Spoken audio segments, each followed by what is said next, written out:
Your bad habit isn't random. It's not a character flaw. It's not proof that you're weak or broken. It's a solution to a problem you might not even know you have. Al-Ghazali observed this pattern everywhere. People who overate weren't just hungry. They were using food to numb emotions. People who procrastinated weren't just lazy. They were protecting themselves from the fear of failure. People who stayed in toxic relationships weren't just attached. They were avoiding the terror of being alone. Every habit, every pattern, every behavior you repeat, despite wanting to stop, is doing something for you, solving something, protecting you from something. And until you understand what that something is, you'll keep doing the behavior, because your brain won't abandon a solution until it has a better one. Think about the habit you can't break, the one you've tried to quit 100 times. Maybe it's eating late at night. Maybe it's scrolling your phone for hours. Maybe it's avoiding difficult conversations. Maybe it's staying busy to avoid sitting with yourself. Whatever it is,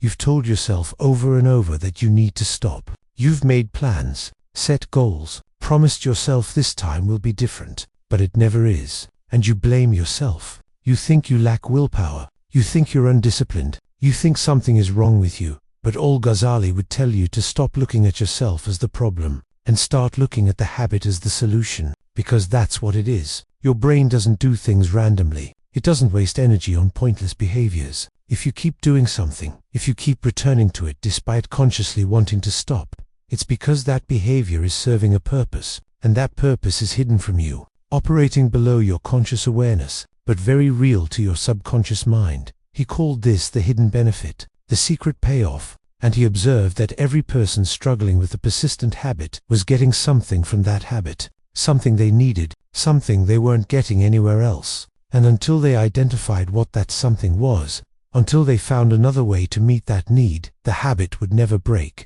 They could white-knuckle it for days, weeks, even months, but eventually the need would resurface, and without another solution, they'd return to the habit. Let's look at overeating as an example. Most people think overeating is about hunger or lack of self-control, but Al-Ghazali would ask, what is eating really doing for you? And if you look deeper, you'll often find it's not about food at all. It's about emotion regulation. You eat when you're stressed because eating calms your nervous system. You eat when you're bored because eating gives you something to do, something to feel. You eat when you're lonely because eating fills a void. The food isn't the point. The food is the tool. And your brain has learned that this tool works. It provides relief, comfort, distraction. And until you find another way to get those things, you'll keep using food. Because your brain won't give up a tool that works.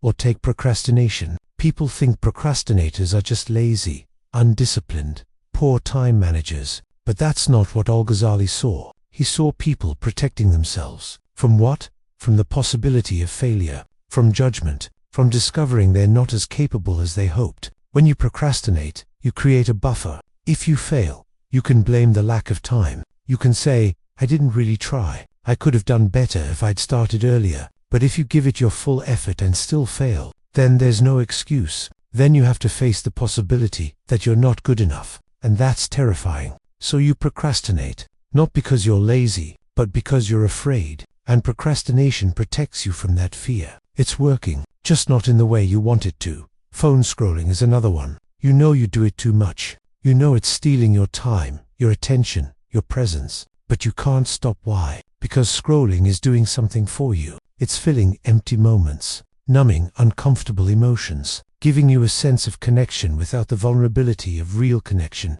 providing stimulation without the effort of creating something. Your brain has learned that when you're anxious, bored, lonely, or uncomfortable, scrolling makes it better, temporarily, and that temporary relief is enough to keep the pattern going.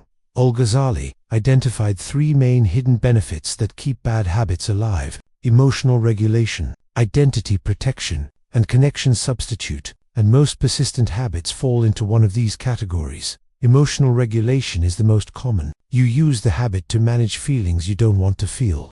Stress, anxiety, sadness, anger, boredom, loneliness, and the habit works. It provides relief, distraction, numbing. Your brain notices this. It learns, and it starts reaching for that habit automatically whenever those emotions arise. You're not consciously deciding to overeat or scroll or whatever your habit is. Your brain is just doing what it learned works. And until you develop other ways to regulate your emotions, healthier ways, you'll keep using the habit. Because your brain prioritizes relief over health, comfort over growth. Identity protection is subtler. Sometimes you keep a habit because changing would require changing how you see yourself. And that's threatening. Maybe you're the person who doesn't exercise. Maybe you're the person who's always late. Maybe you're the person who eats whatever they want. And these might seem like negatives, but they're also part of your identity, part of how you know yourself. And changing them means not knowing who you are anymore. It means stepping into uncertainty, and your brain resists that. It prefers the known, even if the known is uncomfortable, over the unknown. So the habit stays, because it maintains your sense of self. And losing that feels like losing yourself. Connection substitute is the third one. You use the habit to feel connected when you don't have real connection. Food becomes a companion. Your phone becomes your friend. Shopping fills the void. These behaviors provide a sense of not being alone. And if you don't have meaningful relationships, if you don't have real intimacy, these substitutes become essential. You can't give them up, because without them, you'd feel the full weight of your loneliness. And that's unbearable. So the habit stays, not because you're weak, but because you're human, and humans need connection. And when real connection isn't available, we'll take whatever substitute we can find. Al-Ghazali watched people struggle for years with habits they desperately wanted to break, and he noticed a pattern. The ones who succeeded weren't the ones with the most willpower. They weren't the ones who tried harder. They were the ones who identified the hidden benefit, who asked themselves, what is this habit really doing for me? And who found another way to meet that need. Because here's the key insight. You can't just remove a habit, you have to replace it. Your brain won't let go of a solution until it has a better solution. If eating is how you regulate emotion, you can't just stop eating. You have to learn other ways to regulate emotion. Breathing, movement, talking, feeling the emotion instead of numbing it. If procrastination is how you protect yourself from failure, you can't just stop procrastinating. You have to address the fear. Change your relationship with failure. Learn that your worth isn't determined by your performance. If scrolling is your connection substitute, you can't just stop scrolling. You have to build real connection, real relationships, real intimacy. This is why willpower doesn't work. Because willpower is just trying harder to remove the behavior, but it's not addressing the need. It's not providing an alternative solution. So you can hold out for a while, but eventually the need becomes too strong, and you return to the habit. Not because you're weak, but because you're still using the only tool you have. Al-Ghazali emphasized something important. You have to approach this with compassion, not judgment. When you see your habit as a character flaw, when you shame yourself for not being able to stop, you make it worse. Because now you're adding shame to the emotional load you're already trying to manage. And what does your brain do with that shame? It reaches for the habit. Because that's how it knows to deal with uncomfortable emotions. So the shame feeds the habit, and the habit creates more shame, and you're stuck in a cycle. But when you see the habit as a solution, when you understand that your brain is actually trying to help you, trying to meet a need, trying to protect you, everything changes. Now, you can be curious instead of critical. You can ask, what need is this meeting? What problem is this solving? What am I getting from this that I need? And then you can start finding better solutions, healthier ways to meet that need, more effective ways to solve that problem. And as you develop these new tools, as you prove to your brain that there are better options, the old habit naturally loosens its grip. Not because you're forcing it, but because it's no longer needed. Here's how you do this practically. First, you identify the pattern. When do you do the habit? What triggers it? What situations, emotions, or thoughts precede it? Track this for a week. Just notice. Don't try to change anything yet. Just observe. Second, you identify the benefit. After you do the habit, what do you feel? Relief, distraction, comfort, connection. What need is being met? This is the key question, and it requires honesty, not the surface answer. The deep answer, what are you really getting from this? Third, you brainstorm alternatives. What are other ways to meet this need? If the habit is giving you emotional relief, what else could provide that? Movement, breathing, talking to someone, creative expression. If the habit is protecting you from something, what would actually address that fear? If the habit is a connection substitute, how can you build real connection? And fourth, you experiment. You try the alternatives. You test them. You see what works. And you don't expect perfection. You don't expect the new behavior to work as well as the old one immediately, because the old habit has years of neural wiring behind it. The new behavior is unfamiliar, uncomfortable. It takes time for your brain to learn that this new tool works. But if you stick with it, if you keep practicing the alternative, your brain will eventually prefer it, because the alternative meets the need without the negative consequences.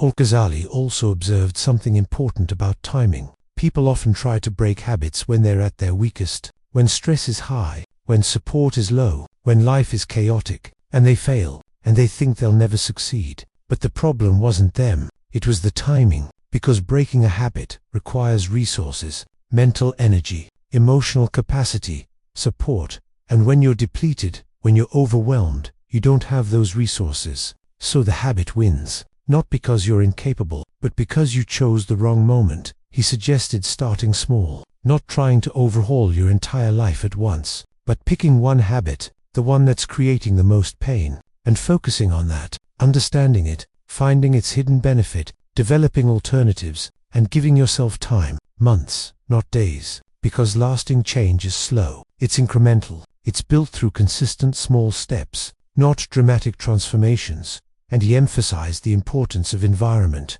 Your habits don't exist in a vacuum. They're triggered by the people you are with, by the situations you're in. And if you want to change your habits, you often have to change your environment. Remove triggers, add support, make the new behavior easier and the old behavior harder. Because willpower is finite, but environment is constant, and a supportive environment does the work for you. The most important thing Al-Ghazali taught about habits is this: they're not evidence of your weakness. They're evidence of your brain trying to help you survive, trying to meet needs, trying to protect you. And when you see them this way, when you approach them with curiosity instead of shame, when you work with your brain instead of against it, change becomes possible. Not easy, not quick, but possible and sustainable. Because you're not just removing a behavior, you're meeting a need in a healthier way. You're solving the problem instead of fighting the symptom. And that's the only change that lasts. Your bad habit is a messenger. It's telling you something